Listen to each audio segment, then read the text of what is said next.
We're on to our fourth presenter, and just wait for my video guy to wake up. And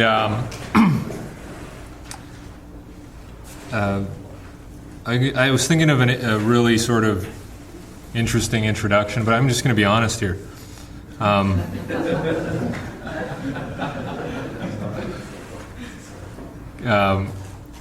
I first got involved with Sal because I said something stupid on the internet, and he called me on it, but very nicely.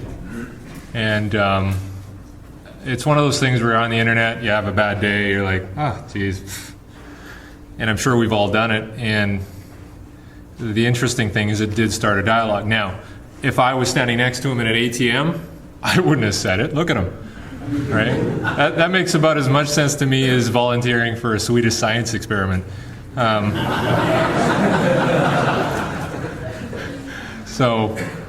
it created dialogue, and it gave me a chance to talk to him. One of the two things that made me, or motivated me to get him here was, one, asking other people, what is he like? And the consistent thing I got back was, he's very good, and he's wanting to learn more, and that was the important thing. And he was very motivated to learn more. So that's very important to me, and I know a lot of the other speakers here. And the second thing was just, I think we talked on the phone for about an hour and a half, and just talking with him gave me an impression that he deserved to be where he is, to be back there, and to work at a very high level. So, and it's confirmed with the last couple of days that he's been here as well. So I just want to join you in having a warm welcome for Sal Alosi.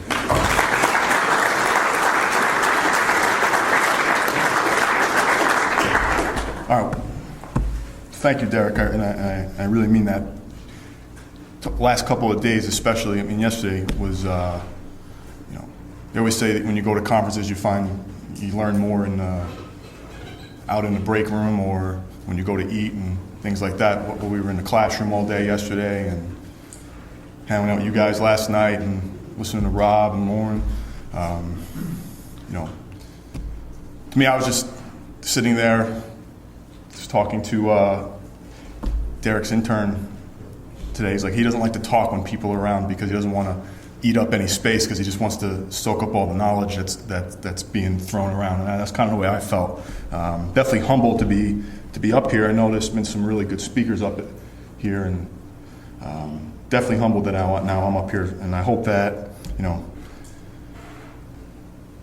process of my kind of the way I've gone through things. That's not Michigan. That's Massapequa High School in Long Island. Okay, and then that's Harvard University. It's kind of the way I've come up, and I've learned a lot through the years. I've been very fortunate and successful, especially over the last 4-year block, 2007, 2010. We've been very, very fortunate in our ability to reduce and avoid injuries at the highest level.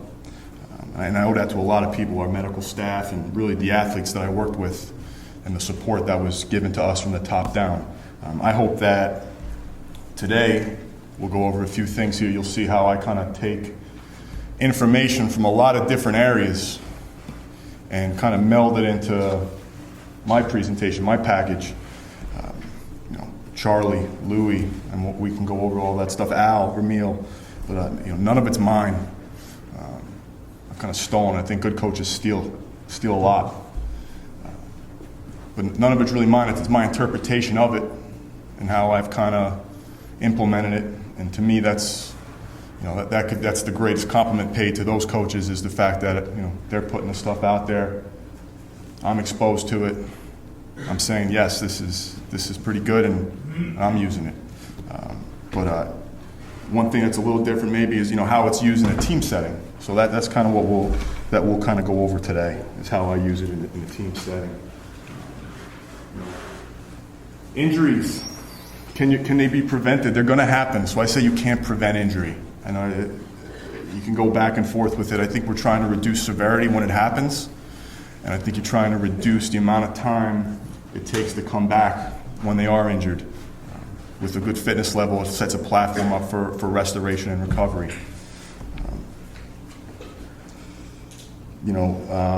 We can go right to the next slide here. Charlie, Louie, Al, and Mike Boyle are guys that I've really kind of looked at and said, these guys really do a great job. And I was never fortunate enough to meet Charlie, but I feel like I know him because of the people I've been around, guys like Derek and all of the videos and the different people that have visited with him that have shared their knowledge to me, with me. It's been invaluable, and you'll see the influence on my programming as we go through today. I've visited Louie a number of times. Yes, Louie's a power lifter, and everything applies to powerlifting for him, and he's kind of got his niche there, but there's no better person to be around. You go and visit him, and I mean, he opens up, pays for every meal. I guess maybe it's not the same for everybody. I guess I don't know, but there's no question he won't answer.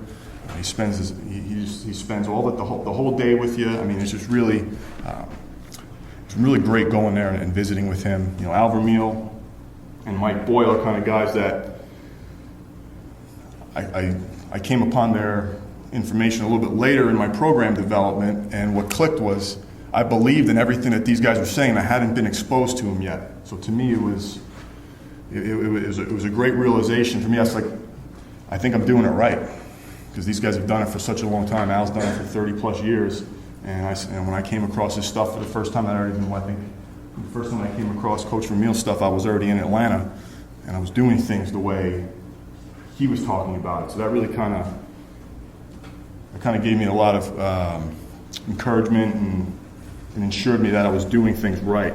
Buddy Morris and Tom Maslinski are guys that you could call as a young strength coach, and they would spend hours and hours on the phone with you. It didn't matter. It didn't matter who it was. Those guys would take so much time out of their day to discuss, and that's really where I was really first exposed to Charlie in a team setting. I can go through all these guys, but I don't want to take too much time. Chris Doyle's got a bad rap right now, which I can understand a little bit. He kind of got under a little bit of pressure, but he's outstanding as well. I visited him a number of times. Really just a first-class individual, first and foremost. I've got a bunch of my former assistants on there, help me poke the box, think outside of it. My athletic trainer from the Jets, we worked in tandem together better than any strength coach and athletic trainer probably has ever worked together. It was definitely a combined effort. There was never any egos between the two of us. There was a job to be done, and we put our heads together and try to do it the best way possible. My parents are my biggest fans. I wouldn't be where I am today without their support. My wife is my best friend. She helps me get through the good times and the bad. My brother Pete is an assistant strength coach in the NFL as well. Pete used to ask me all the questions. Now I ask him the questions. So that's been very, very, that's been special. All these people up on the board here, have helped me. It's impossible for me to pay them back. When it's impossible to pay people back, you pay it forward. I hope I can do that for you today here a little bit. Elephant in the room, okay? In case you've been living under a rock, I've been in the center of controversy for the last 6 months or so. If you're not exactly sure, I know you got the old 4 pictures on your slide now. That's me over there on the sideline. I'm not proud of it. I feel terrible. Ultimately, it cost me my job. If I could take it back, I would, but I can't. So there's no reason to sit around and say, oh, what was me, and ask anybody to feel bad for me. I will move on. I will move forward. I went from being a person, strength and conditioning professional who really valued the fact that I should be a behind-the-scenes guy. I don't have YouTube videos. I'm not on the Strength Performance Network. I don't have a website. Nobody knows who I am except for my athletes, the few people in the building that I work that understand the importance of it. I broke my number 1 rule. I drew attention to myself. And because of that, that picture's all over the internet now. And you can't find anything good about me on the internet. You can only find, that picture in blogs and people's opinions who get paid to be controversial. I got to do my first press conference, which broke that rule once again. I was on national TV live. Got to be on every sports talk show on radio and TV. It sucked. You get the point. The biggest thing I'm trying to take away, if you don't learn anything else from me today here, I want you to write this one down now. Nobody uses that picture from 2006 when I was in Atlanta. It's disappeared. You can't find it. But the number one rule, the number one thing I want you to learn today from me is, for you guys that are in coaching and taking headshots, smile in your headshot, because you never know how it's going to be used. Okay? It could become your mugshot when the shit hits the fan. So smile. Smile. All right. Injury prevention. How was I successful in my programming especially the last 4 years at the Jets? I looked at it, so okay, I'm going to break it down to 4 categories, and that's what we'll go over today. First and foremost, it's my philosophy, what I've kind of developed, and you'll see all the influences that I've had. Second, it's how I put that philosophy into action, so how we actually plan. All right? The emphasis we put on restoration, the emphasis we put on nutrition. At the end, I just put some resources up there that have helped me. I wanted to pass it along. A couple of things here that many challenges on the strength and conditioning professional at the NFL level. You've got the free agency. You got players coming in from all other teams every year. You've got a new draft class every year. You've got players that can reach high levels of skill with very little level of preparedness. Doesn't matter what school, they can come from all different types of colleges when they come, different training backgrounds, and they're all melded into your program, and your job is to get them ready for Sunday. So there's a lot of challenges that go along with that.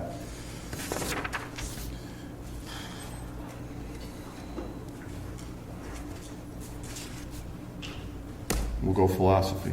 Right off the bat, you guys can see the emphasis or the influence from Charlie, Modified Charlie 2002. Okay, follow a high-low approach in everything that I do. It's always high-low. Okay, this chart isn't new. High intensity would be all of our jumps, throws, sprints, practice, weights. Okay, low intensity would be all of our tempo work. Medium and some light flushing lifts. Medium intensity, 76 and 94%. Too slow to be specific, too high to recover from adequately in 24 hours. Okay. Confuses the body. Do you want me to be fast twitch or slow twitch? You want me to be explosive? You want me to run endurance? Which one is it? Okay, so we do no medium intensity work at the Jets or in my program.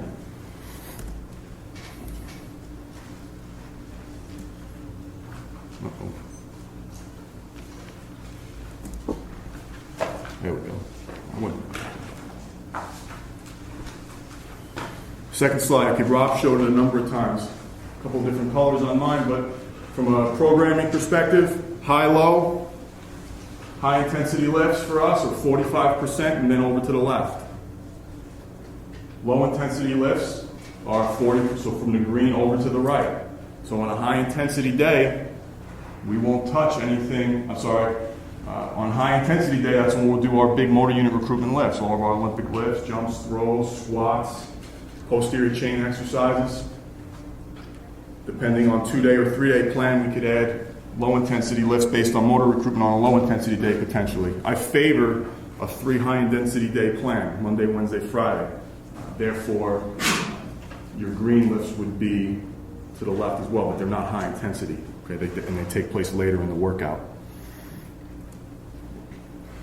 Use a vertical integration component. This is a terrible, terrible graph, and I wanted to get with Derek yesterday on that, and I didn't, because he's the techie graph guy. But when designing a training block or a training program, I always look at it in this perspective here. I line up all the training components, because every component, there's always a thread of it. Everything is always present. Okay, this is a sample of what I'm kind of doing right now with some of my bigs.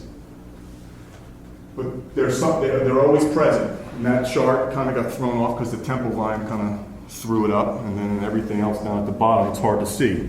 But from a vertical integration component, they're always present. And the one thing you could think about there too is I favor more linear speed work for our speed, but I always have a small thread of change direction always in there so that they're not sore. And I can gradually increase that as they get ready for camp or spring ball, OTAs, so because my job is to make sure they're not sore and prepare them for the activities. 3 objectives right off the bat. First and foremost, we want to prevent training injuries. Nobody should get hurt training. It doesn't mean we don't push the envelope. All that means is we take a cost-benefit analysis of everything we do. We never put an athlete in jeopardy while he's with me in my program. Okay? Reduce performance injuries. That's what we're trying to do. We're trying to reduce severity and reduce time to come back. And we will ultimately then we can work on improving performance. But the first two that has to go in that order, in my opinion. Mike Boyle talks about that in his new book, and that's kind of where I stole it from. What I'm looking to do, I'm looking to increase relative muscular strength, how strong they are for their body weight. I never want to put 20 pounds on a squat or 10 pounds on a squat at the cost of 20 pounds of body weight. To me, relative strength is critical, okay? Because that'll dictate how fast they can move on the field along with their rate of force development. I want to increase lean body mass and decrease body fat. I place a huge emphasis on nutrition. Remember, by the time they get to me, they're elite athletes. So I have to work on all the smaller things. I may only get a 5 or 10 pound increase on some of their maxes. It might not be what we talked about. It might not be worth getting those increases. I have to work on some other areas. I place a huge emphasis on body composition. I want to improve rate of force development, and I want to slow cook them. Meaning, if I get a rookie, or I get a first-year guy on my team, he will go into a developmental program. I do not automatically try and do every lift in my toolbox with him right off the bat. It has to be, it's a long-term process. Find out what they can do and gradually teach them and try to get them to do more and more. Don't try to just force them. It's not a cookie-cutter program.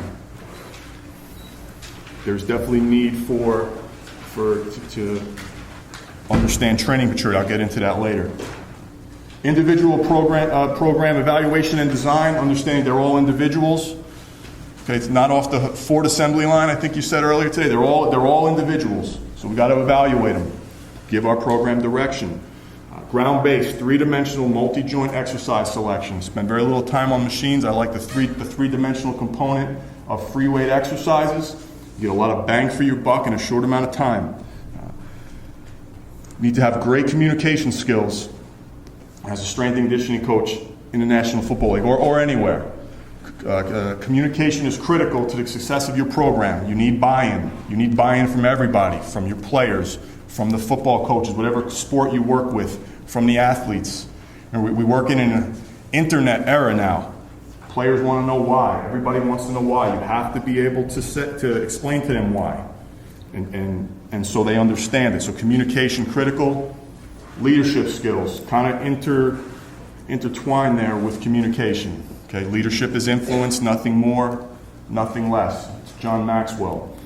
Your ability to lead by example, talking the talk and walking the walk. Okay, you should be able to do everything that you're asking your athletes to do. That's in my opinion. I'm younger, I could say that.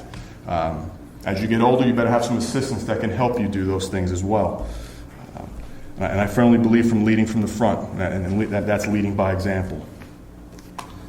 Okay, you see Al's influence here. This is modified Al Vermeil, 1999. Pyramid of athletic development. Okay, it starts with the athlete's attitude.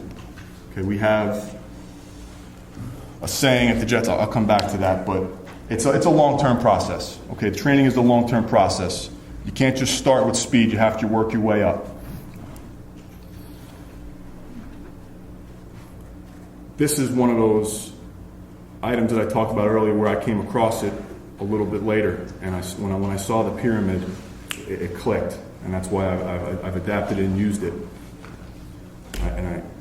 In my experience at the professional level, for as many really good people I've worked with, and good athletes I've worked with, I've been exposed to a number of athletes with poor attitudes as well, unfortunately. And they didn't have as much success as I would have liked them to with me.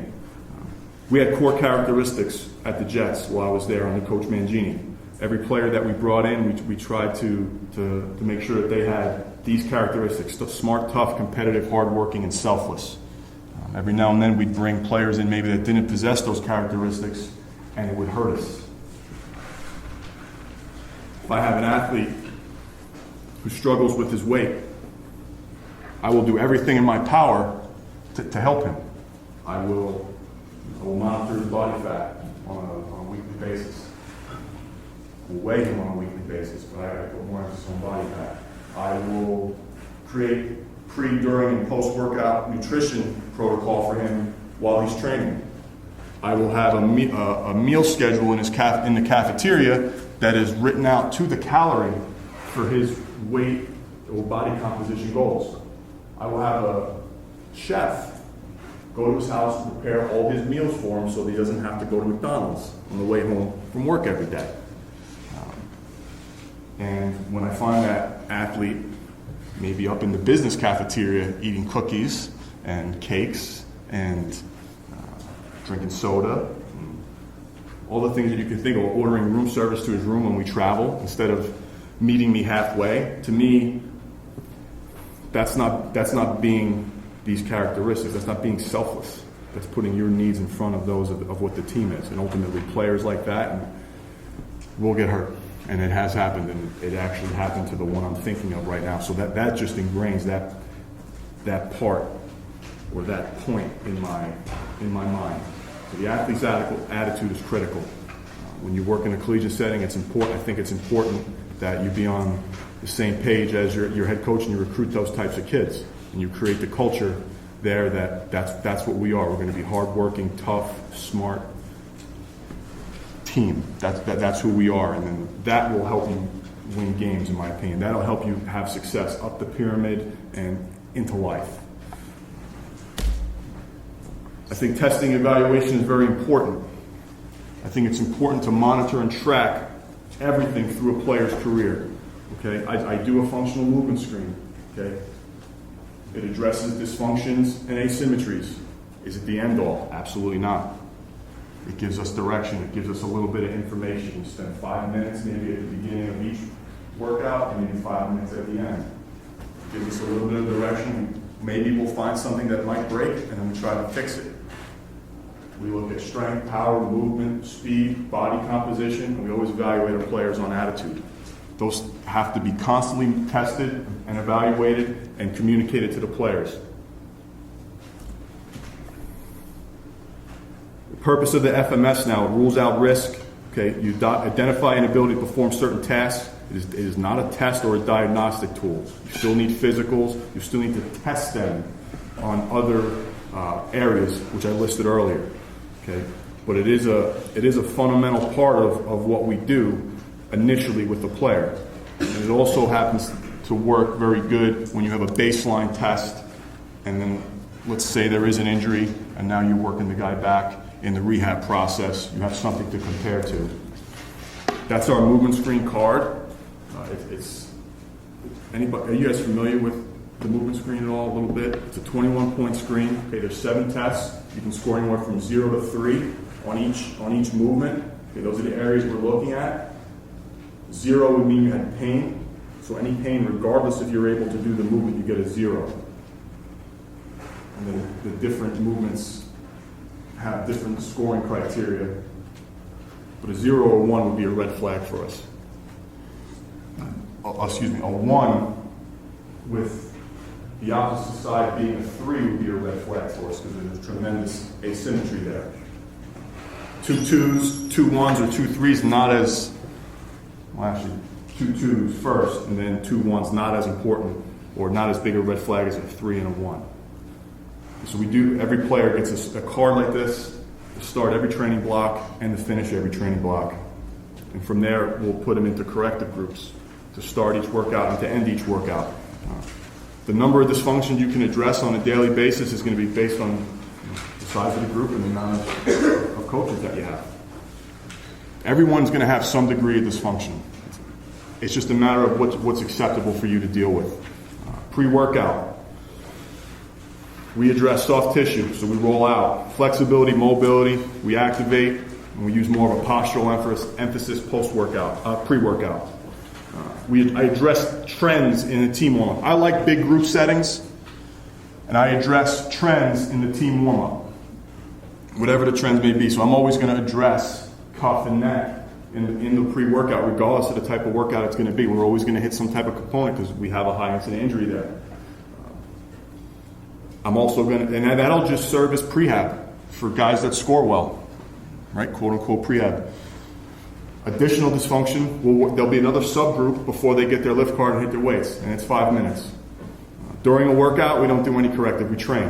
And I think you guys talked about that earlier, where's the line between rehab and training? Well, when it's time to train, we train.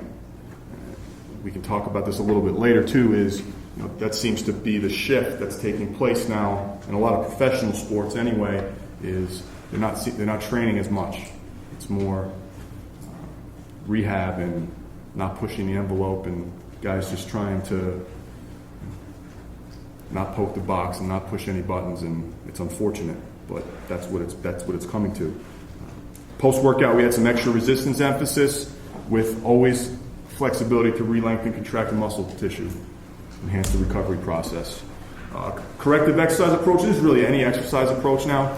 I've got this from Chris Doyle. Simple to complex, easy to difficult, stable to unstable, floor to standing, unresisted to resisted in terms of an exercise program design as you're moving through.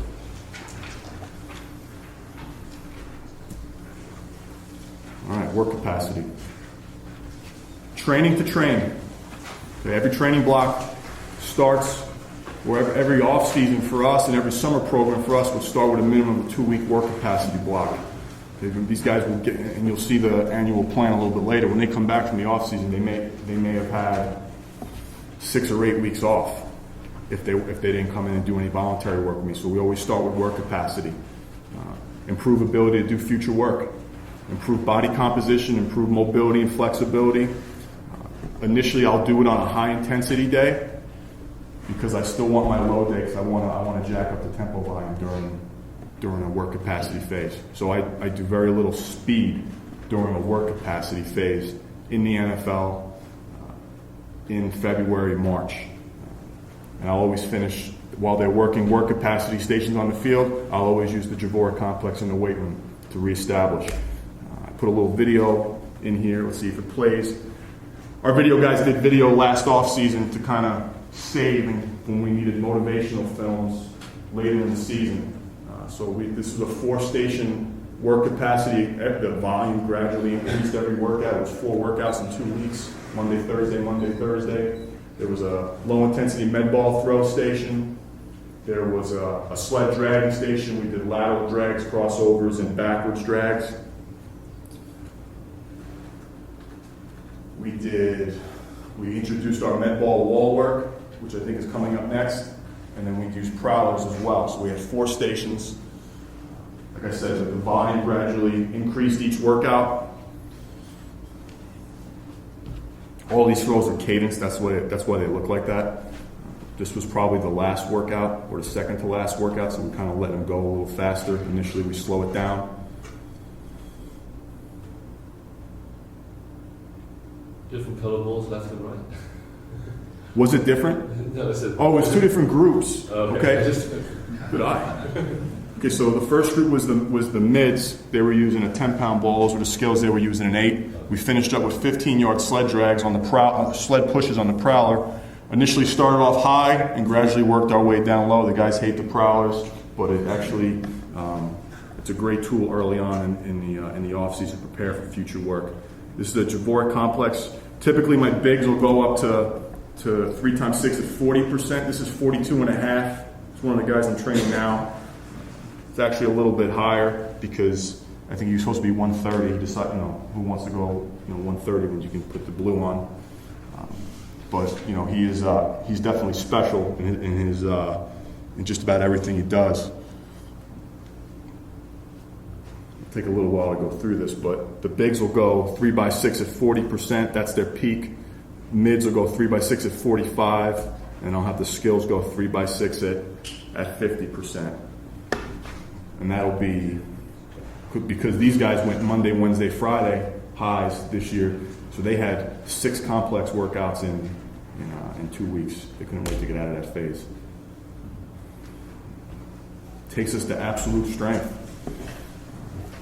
Like I said, I've spent a lot of time visiting with Louis. Obviously made popular by him, referenced in Zatzorsky's book. max effort, dynamic effort, repeated effort. I tend to program my core lifts each day in one of those categories. So maximal weights, in the true definition of it's 90% or higher. Athletes don't tend to lift maximal weights because to lift maximal weights you need maximal technique. I'm talking about squat and bench. I don't see the cost and benefit of loading too heavy unless they're technically sound. In a team setting, you might not necessarily get that. A very small amount, and you'll see the different groups of training maturity, and some guys do more than others. Dynamic effort is is the sub-maximal loads, moving for speed. Repeated effort, sub-maximal loads, emphasis on volume. The strength video, I had some. This is a box squat in training camp. I use a box to teach the squat initially. He's a 12-year vet. I use the box to regulate his depth. He's actually doing a 2-second eccentric. There's beeps on in this video. We use front squats. I use back squats. A lot of the lifts we talked about earlier.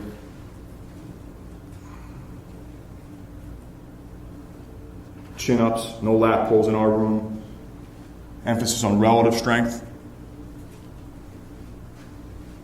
That's a 315-pound left tackle. I know his arms could be a little straighter, but it's okay. I'll accept it. This was a rep day, so he was going for reps. He's 315 pounds. He's 315 pounds. He's my assistant last summer. So I don't have a ton of video on my guys. Usually I have a video because I have my phone in my pocket and I want to give them instant feedback. But I wanted to show some of these lifts. We show up in some of them. But you kind of get the idea. We don't need to go through all that. I'm not married to any specific lift because at the professional level, I'm going to be dealt with a ton of orthopedic issues. So I'm not married to any specific lift. I like front squats. I like back squats. I like split squats. I like pistols. I like them all. I like belt squats. I like them all. It depends on what they can and can't do, and then I program lifts for them. In a perfect world, I would start everybody out on a front squat and gradually put the bar in their back. Upper body push, upper body pull. I may end up putting more emphasis on the chin up than I do the push up. I once had a player, and he wasn't a very good bench presser, and this might have been part of it, but he told me if I'm on my back pushing up, it's too late. It doesn't matter. So, and at the time I was younger, and I was like, God, we gotta get this guy. He's gotta get his bench stronger. And I don't know. The more I think about it, I don't know that that's the end all. I'd rather spend more time squatting and pulling from an absolute strength standpoint. So do you do weighted pull-ups? Of course. Okay, good question. On the top of our lift cards, they have their current 1RM numbers that we're working off of, and they have right next to their benches, their chin up 1RM. It's total load. Okay. So I'll percentage the chin up exactly the way I'll percentage a bench press or a squat or anything like that. Absolutely, good question. In the programming of sets and reps, I don't always, but as much as humanly possible, I adhere to the Prilepin chart. It's taken from a study of advanced weightlifters, but can be implemented in the field of lifters for sport. For example, 70%. Say we're going to lift at 70%. The optimal number of reps to lift at 70% for that day is 18. Low end is 12, high end is 24. In the training of athletes and football players, I'd almost always rather stay optimal to low and almost never at the high end, unless I'm in some type of accumulation block, and then I may bend that rule. Some people have modified this chart a little bit more because it does give you a wide range. 70 to 79 is a wide range. I have seen 70, 75, and then 76 to 79. It's a tool. You can do what you want with it, and your own experiences, you can adjust as needed. Explosive strength. This is our ground-based, three-dimensional multi-joint exercises. I love the Olympic lifts. I love the Olympic lifts for athletes. Mainly in the NFL level, mainly cleans and snatches. I use a top-down approach, and I spend a lot more time on blocks than I do from any other position because they're athletes and they're older by the time they get to me, and they're less plastic. My rookies and practice squad players, who I may have for 20 weeks consecutively in season, will work all the way down to the deck, absolutely, because I have a very long, concentrated block of time. I like using Tendo units to monitor speed on certain lifts. It gives instant feedback. It gets them to understand. I think the combination of block work with Tendos is excellent for producing force against the ground in the weight room. In this category, I use jumps and throws as well. So it's jumps, throws, lifts. If you can't Olympic lift, you need to use jumps and throws. Okay? And you need to learn to Olympic lift, in my opinion.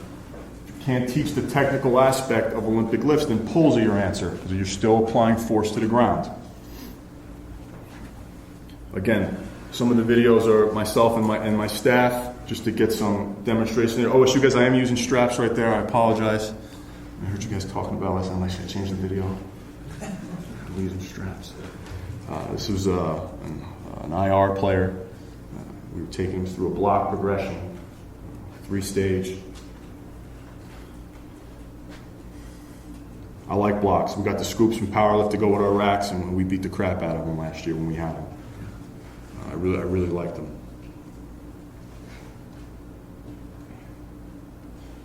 Seated jumps. These are my guys now.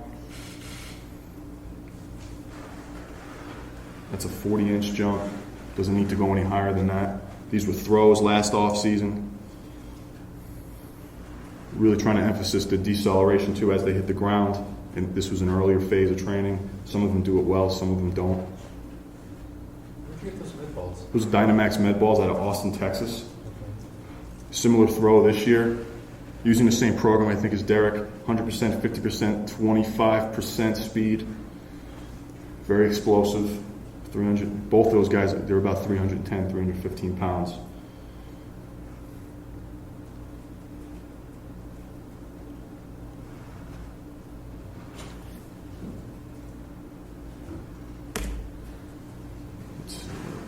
All right, we move to elastic strength. Just a little clarification now on jumps. A jump is 2 feet, land on 2 feet. A hop, for me, this is all my take. A hop is take off on 1 foot, land on 1 foot. A bound would be take off on 1, land on the opposite foot. Okay, I use Charlie's jump progression chart. Okay, little modifications. I had the jump downs initially. Must learn how to absorb force before you can produce it. I do that concurrently with box jumps. So they may do set of jumps, set of drops, hip flexor stretch. Set of jumps, set of drops, hip flexor stretch. We'll progress from jump up to a box to jump up and over to down and up. That's our 3 progression on our jumps. Initially starts off as power and gradually works to elastic strength. Sample down at the bottom here for either hops or jumps is to go jump or hop and catch for up to 3 weeks, or a minimum of 3 weeks. Then go with a hitch, so a double foot contact, and then to finish with continuous. The video here is one of the last workouts in 2008. The bigs are just working power. They're not working elastic strength. They're up and over.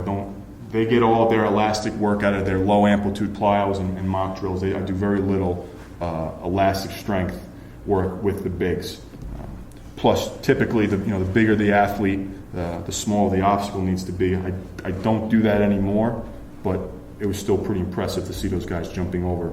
The mids, they start out the first set here, jump and catch just to kind of get greased up, and then I give them the option, hitch or continuous, based on how they feel.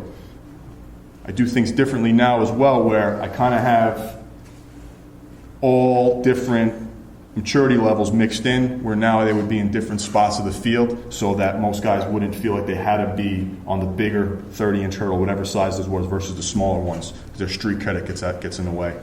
Right? They're afraid to go on the small one. So now I keep them in separate parts of the field house so that they don't feel the need. And you see the skill guys go through, and the hurdles could be twice the size maybe for some of them, because they're that special. So that's an elastic strength workout in our program. We'll finish off with speed. I'm not going to give a huge talk on speed here. I'll save that for the experts. Okay? The only thing I'll talk about is my take on how to avoid injuries in the training process. Short to long approach. Start short, gradually increase the distance, which will increase the intensity. Okay? I use PAL mechanics, which are a little different. I like to take the running mechanics and break it down to a simple form for my players to understand and my coaches to teach. So break it down to 3 categories every day: posture, arm action, leg action. So there'll be a drill every day as part of our form running in which we address all 3. Posture might be something as simple as, a partner lean, letting them get to that 45 degree and then stepping out of the way, that acceleration angle. Arm action is just going to be all your arm action work: standing, seated, working relaxation, making sure the angles are right. Leg action might be some wall work or even some extra skipping. I use the mock drills, the A drills, to teach relaxation and elasticity.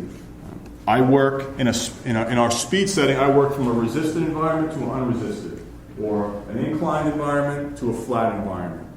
And depending on the position dictates how long you spend at each. So our bigs tend to spend more time in a resisted environment because they have to overcome their body weight and that of the opponent. Our skills, we transition to flat ground a lot faster because they only have to be able to overcome their own body weight. So in addition to that, obviously, the skills will travel further distances where the mids and bigs will not. So the bigs may only go up to 20 yards max. The skills will go up to 30, mids 25 to 30, maybe. I create a smooth transition into change of direction. Talked about it earlier. I always have some type of change of direction component present, even if it's just 4 to 6 reps of a lateral bound, or in the warm-up, some type of shuffle drill. And as we get closer to camp, I increase the work. I work from an alactic power to a capacity environment. So full recoveries to incomplete recoveries as we get closer to camp. We can sit here and debate, I think, for a long time as to which one is better. That's just kind of the way I've done it, and it's worked. Annual planning, how we put the plan into action. There's the difference between energy systems, we just said, power, complete recoveries, capacity, incomplete recoveries. To me, alactic system is going to be all your high intensity work. Jumps, throws, speed. Aerobic, your low intensity work. For us, it's our tempo work. Medium intensity, the glycolytic system now, that's going to be all of your shuttles and your medium intensity work for longer periods of time. We don't do any. Okay, block approach. How do we put them? How do we plot it onto paper? Okay, this is an I put the NCAA approach up there as I'm researching it now. Maybe set up a little discussion for later. But I look at that as a complete training program only because you have the most access to them. We talked last night, I thought it was 42, apparently it's 44 weeks where you guys have them. But that's kind of how I would block it off. I would work power in the winter, get them faster. I would do a small block of capacity to get them ready for spring ball, based on the philosophy of your coaches. If your coaches understood, maybe they'll be a little deep conditioned for spring ball. I work power the whole winter.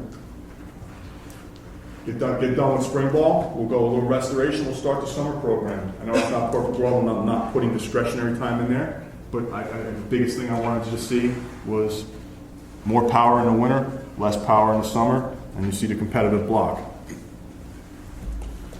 I want you to and why I put it there, I want to contrast it to what an ideal NFL plan is. First thing you notice is the size of the competition period. It's much longer. Because it's much longer, the restoration block after the season has to be a little bit bigger. You have a smaller winter program or off-season program. And the size of the summer program is almost non-existent. So they leave, and you don't have them. That's another, just voluntary, except for rookies and maybe injured players are there. So that's another challenge that we're faced, is, we train them all winter, and then we kind of say, see you in 6 weeks. A lot can happen in 6 weeks. That's ideal. What does it currently look like? The gray area is voluntary. They don't have to be there. Okay? So now you talk about all that restoration work you'd love to do with them after the season, and they're not there for it. That's why you have to take time at the beginning of the actual off-season program and have some type of work capacity phase, and that's why I have an emphasis on corrective work at the beginning of each workout. I don't have a block of time immediately after to address. And those issues will just get compounded while they sit on their butts and do nothing for that February, March area. Here's the way I envision it to happen, or what it to look like after the lockout now. We talked about it a little bit yesterday. The owners have that chip to bargain with, to say we'll cut the off season for you versus some money that they may get from a TV contract or something. It's not that the players don't want to train. It's not that they'll want. I'm not here to put a bad rap on players. They want to train. They want structure. It's all the other things that go along with being in the building in the off season. The extra meetings and the extra field work. It gets to be too much for them, and so many of them would rather be home and maybe be in slightly warmer weather. And most NFL teams don't put the emphasis we do on it, where we actually have food for them. Some places don't even have food for them. So that's the way I see it going. So now you see what you basically have 8 weeks of training before spring ball starts versus 24 weeks potentially of competition. Right now my job is to promote recovery, maintain strength. Well, when am I able to build strength in this environment here? All right, daily plan. This is what my day looks like. Okay, this is a high intensity day. The green background means we're out in the field house. Okay? High intensity session, soft tissue roll every day. We roll out. We address tissue density, then we address length.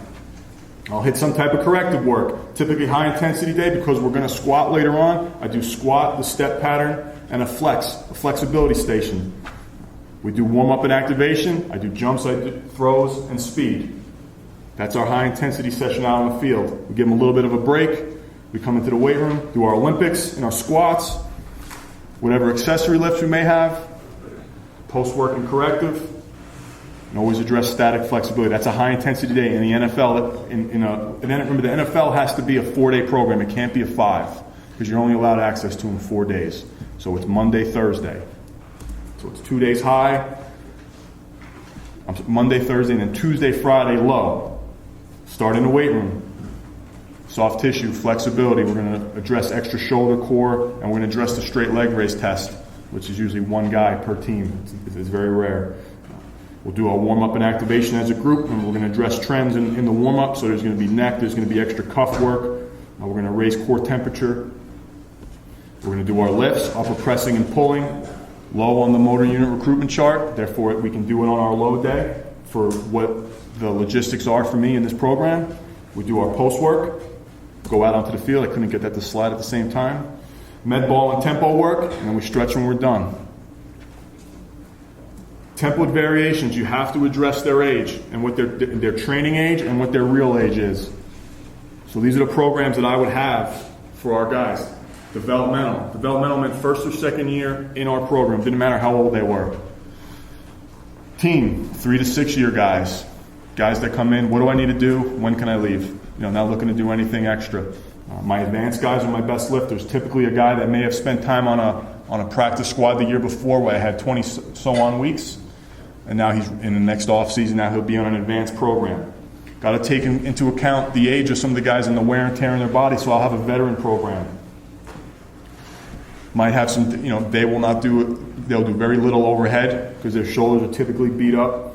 I may give them a little more leniency on some of the exercise selection, let them be in charge of it. Quarterbacks are going to be different. I'm going to have upper injured programs, lower injured programs, and I'm going to have 3 different levels of lumbar spine torso program based on injured, limited axial load, or no axial load. And that's where going into all the different lower body exercises, why I say I'm not married to any particular one, because I got to ask them what and I got to talk to the medical staff, what can they do and what can't they do. Running age, this is something a little different. We had just started getting on the cusp of this now, where I was going to have different running groups based on their ability and age. Developmental, guys that are slow. Team guys that do what's asked. Advanced guys that are really fast and don't need as much volume. And potentially veteran guys. And I put an asterisk there because we really hadn't thought about it, but that's a consideration to make. And then obviously you got your injured guys.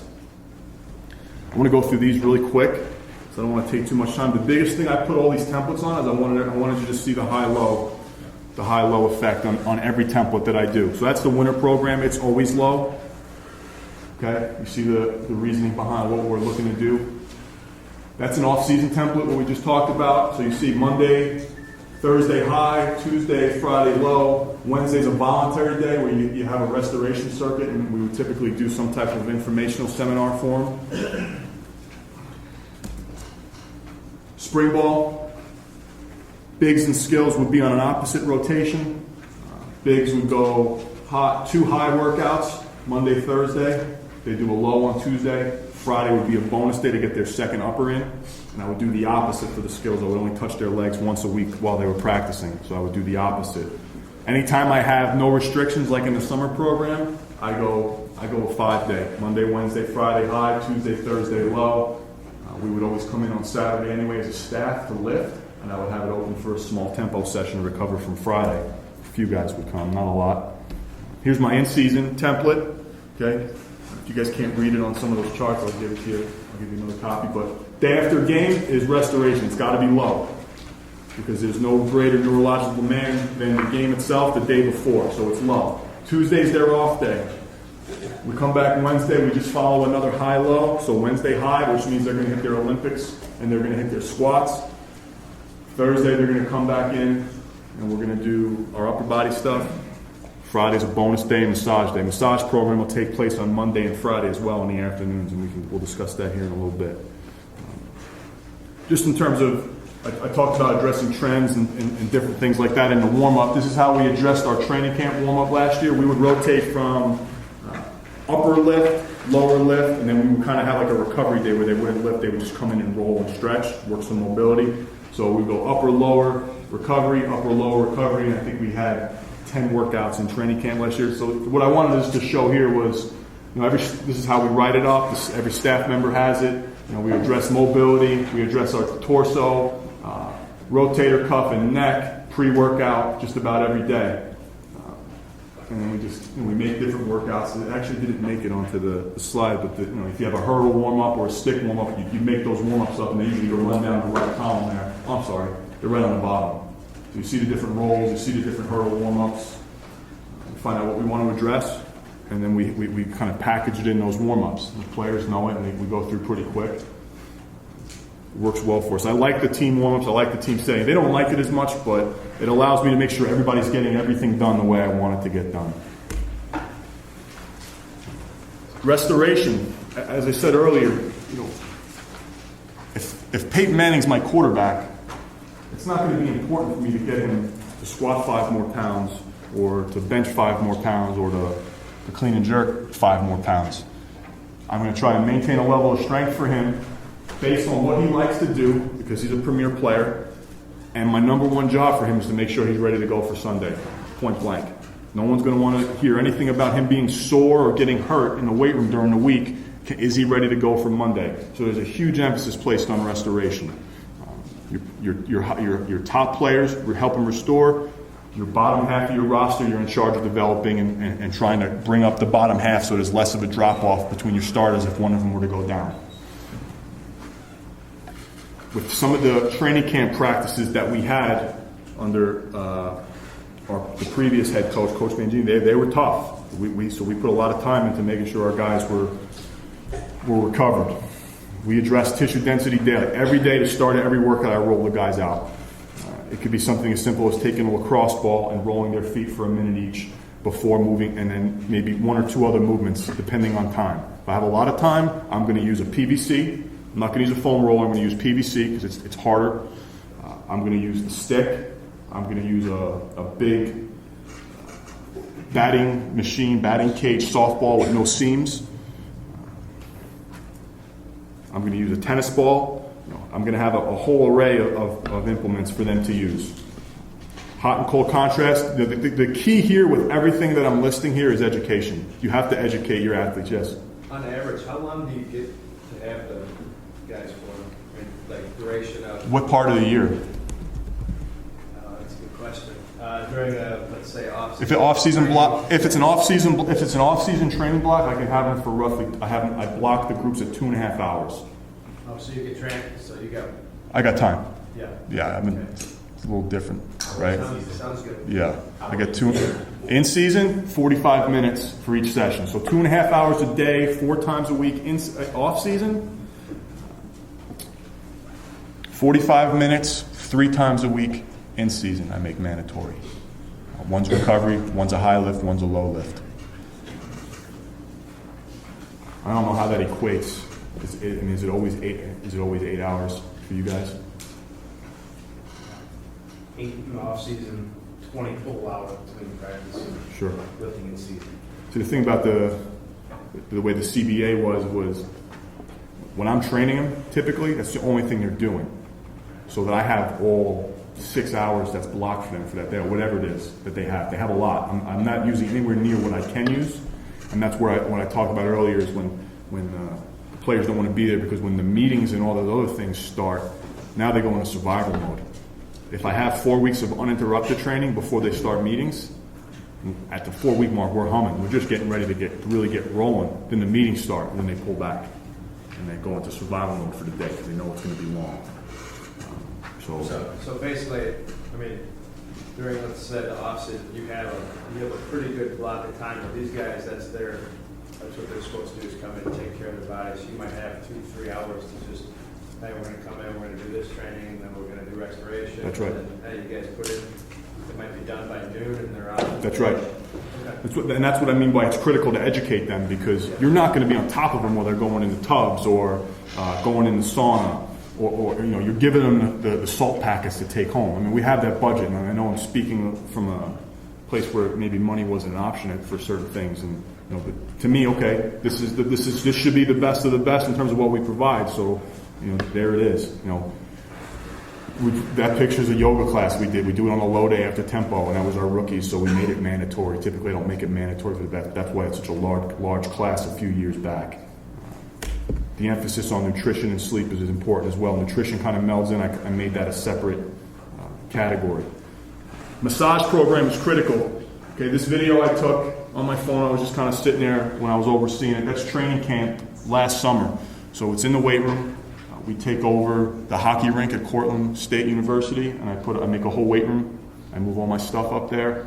I bought mats and cut them and put them down on the ground. But we would have, I think that's 14 or 16 therapists come out at night. We budgeted for it. Because we were upstate New York, I think we brought maybe 6 or 8 of our therapists, and then we outsourced some of the other therapy while we were there with a school up in Ithaca. It's preventative problem solving, it's proactive. I want the massage program to be underneath me and under my supervision. I don't want players going outside the building to get a massage.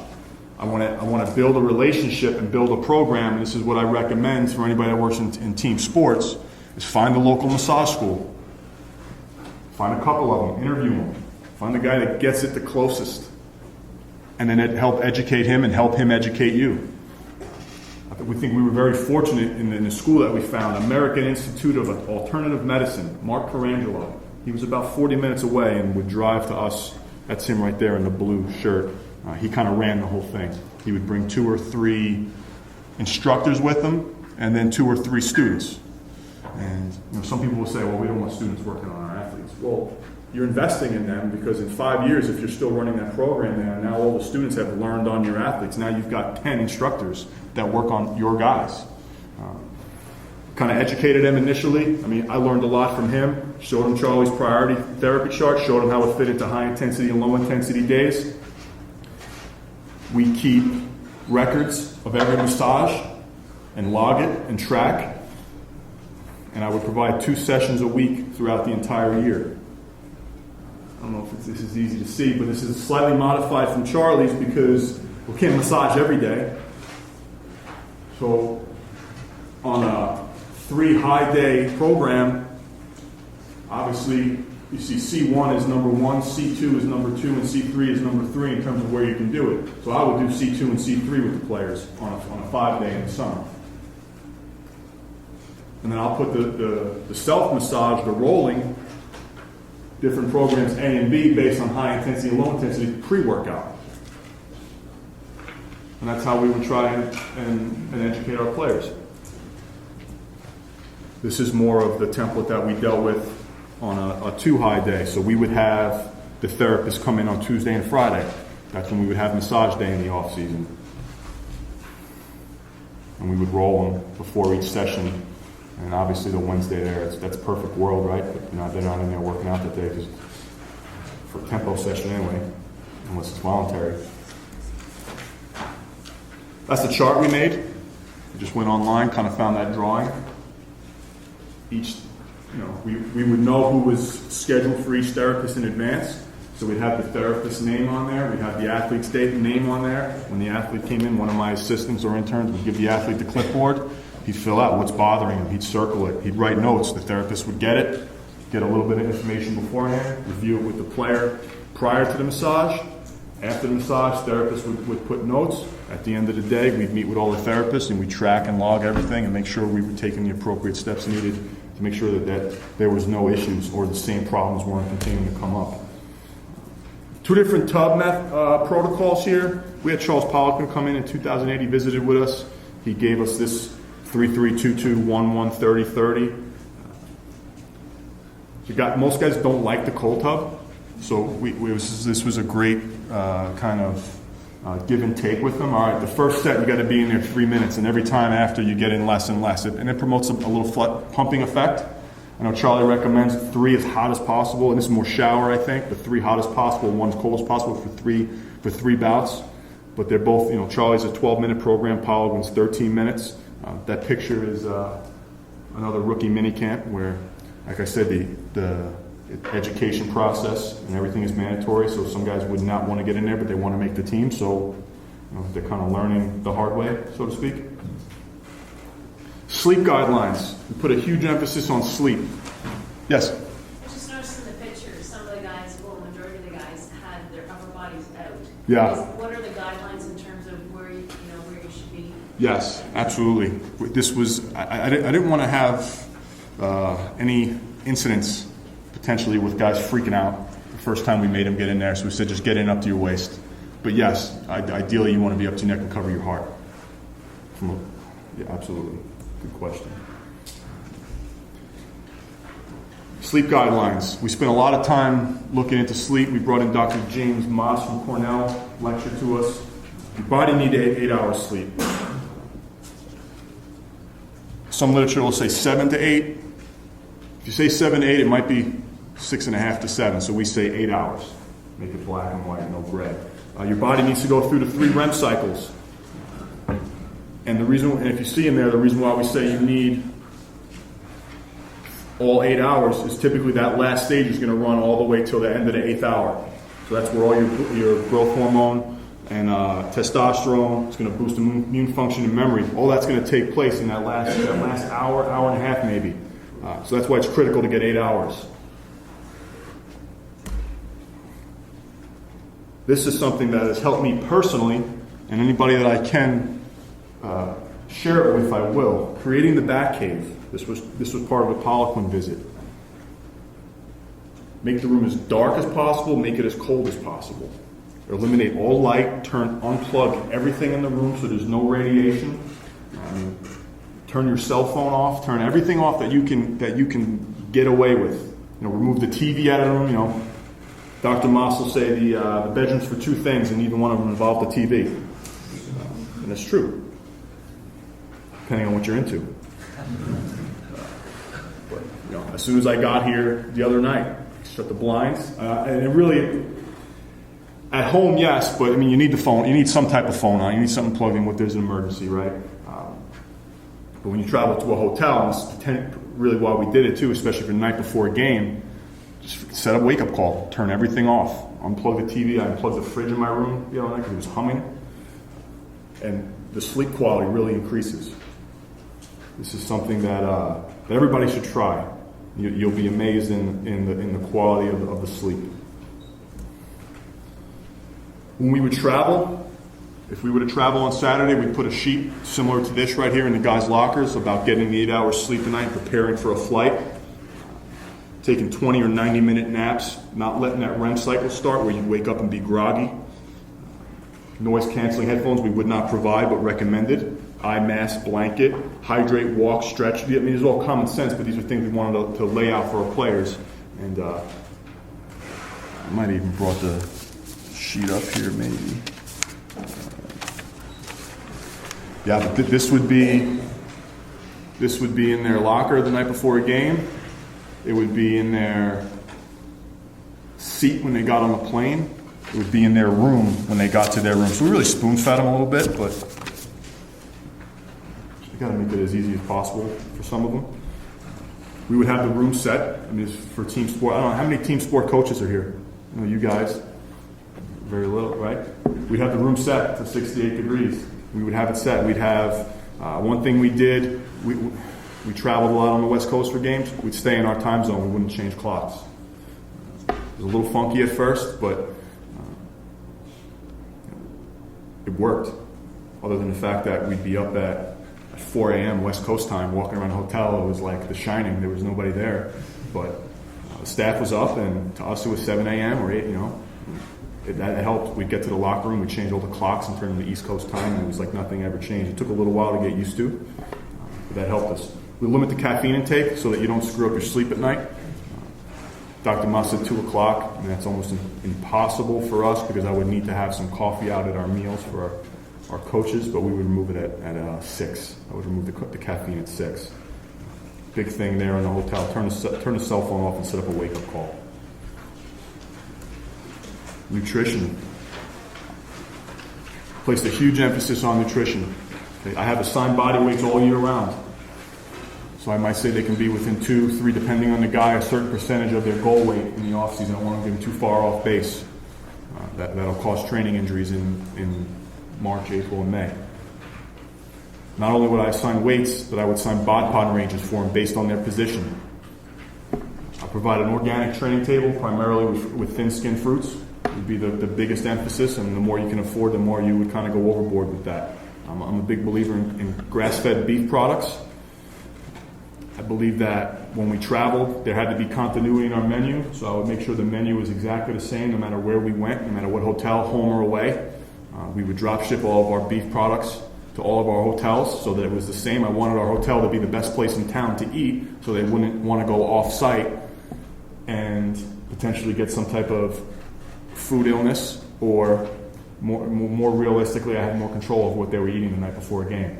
They weren't going and eating pizza and ice cream. You know, it was more performance nutrition.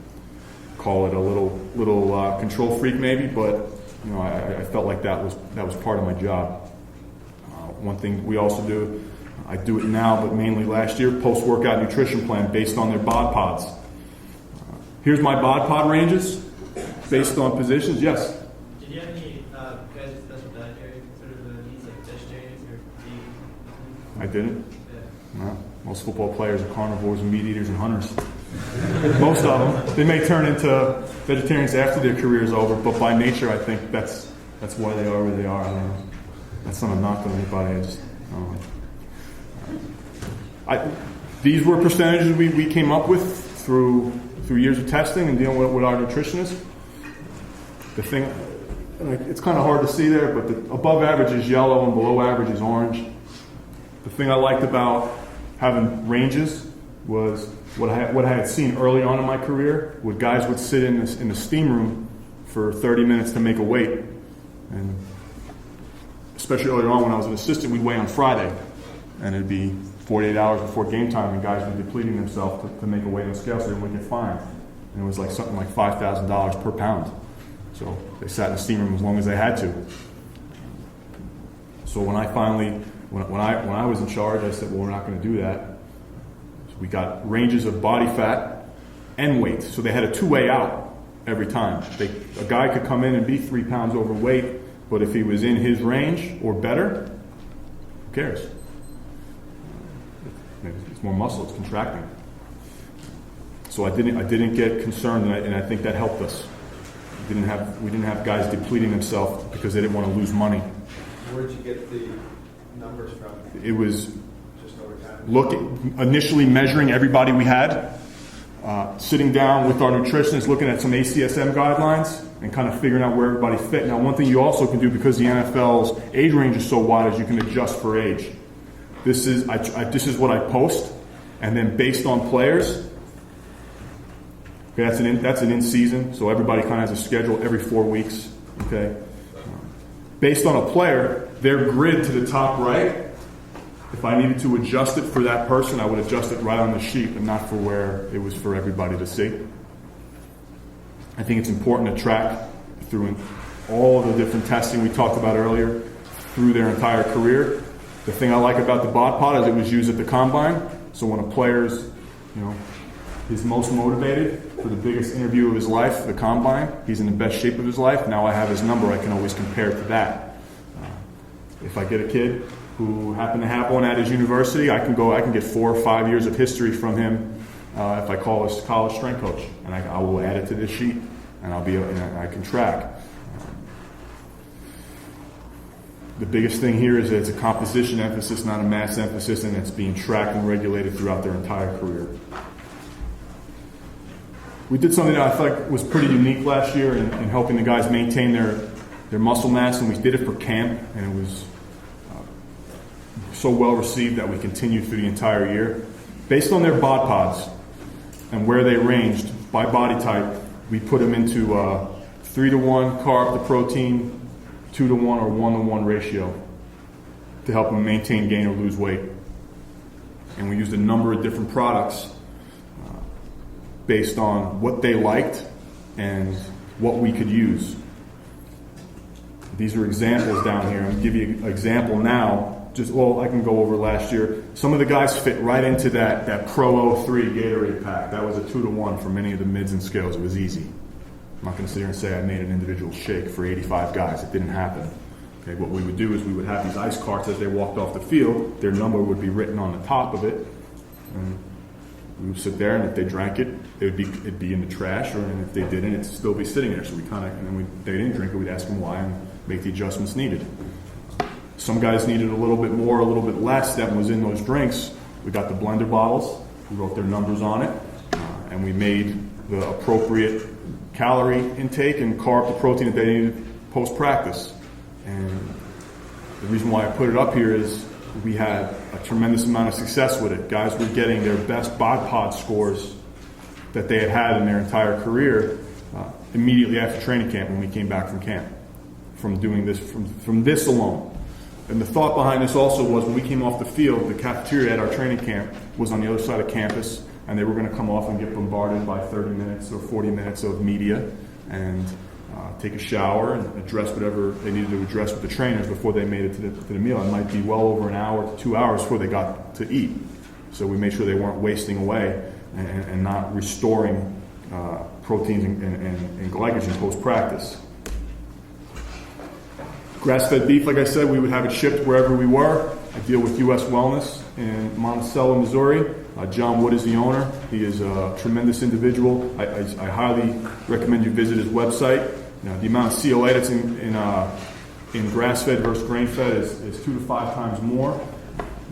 The omega 3 to 6 ratio could be up to 20 times better in a grass-fed product than a grain-fed cow, because of the acidity in the cow's stomach and all the antibiotics that they need to offset the acidity from all the grain.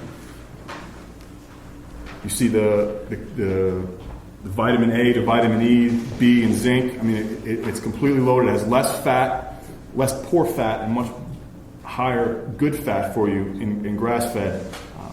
It's the only place I buy my meat from now, and that's all we had in our cafeteria. Steaks, burgers.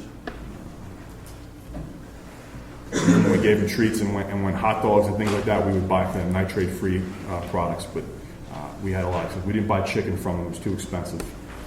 But we had a lot of success with it, I think, and the guys enjoyed it. I wanted our cafeteria to be the best place in town, and it was. Resources, just a few of them. If you're not aware, you have the printout so you don't have to write it down. Charlie's site.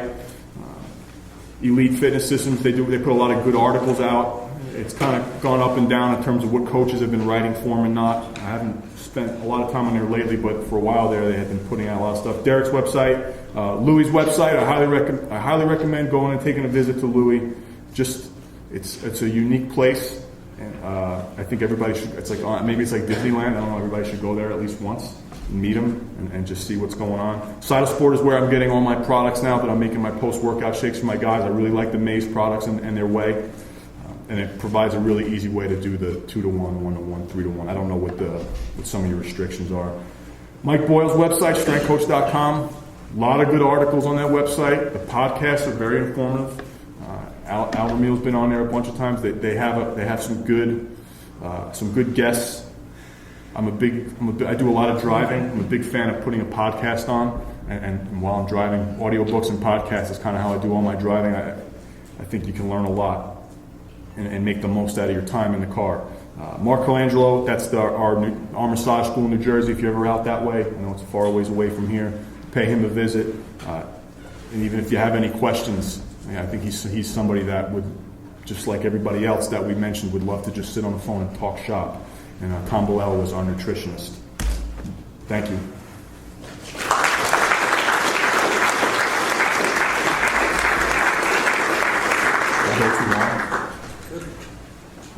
One question, we discussed it yesterday. What percentage of strength coaches, strength programs in the NFL would do something similar in terms of comprehensiveness to what you've done? Very little. Very little. I can't speak for everybody, but you kind of know what everybody's doing, and it's not as comprehensive as what I like to think what we did. Maybe a few places get close, but Do the players respond well to the structure that you provided? Do you have any problems with that in terms of it being overly structured maybe for some people? for some people, we talked about it yesterday, some people, it could be. Some guys, they've gotten to that level because of their own doing, and they may have already been at another team, and there was no emphasis placed, or they can kind of just come in, get their card, I'm going to do this, I'm not going to do that. No one really kind of even checked in. They kind of went through it and left, and they really had no interaction. They weren't coached. I'm a teacher and a coach first and foremost. So everything is taught. You get overcoached probably to a certain degree, especially in the off season. We tend to back off a little bit in season as the season goes along. But if you came from another team and had seen it another way, and you're not someone that buys in, and that's why I think buy-in is critical and communication is critical, then you may not like it. You may not succeed. Guys that have, and conversely, guys that have only been in our program only know our program. They think it's like that everywhere. They think there's massage programs at every NFL team after tempo day or at training camp at night for free, and they don't have to pay for it. So, but most guys, I think, appreciate it. And if they told you one-on-one after the fact by yourself, stay on me. Appreciate this, stay on me. But they'll give you shit when it's the group because they got to keep their street credit up. I've got plenty of guys like that. I love them to death. And when they give me crap, I would laugh it off and play into it a little bit. But at the end of the day, they know I'm out for their best interest and they trust it. The two examples yesterday one was a receiver, one was a running back. If you could relate to some of the details, I thought those were very interesting how you handled it. Explain again. It was a long day yesterday. One guy said, I don't do this, I can't do this, or I can't do these exercises. Oh, it was a D lineman. Oh, was it D lineman? Yeah, so we got a 14 or 15 year D lineman from another team, week 2 of the season, and he come from a program that was all machines and little emphasis and kind of did what he wanted.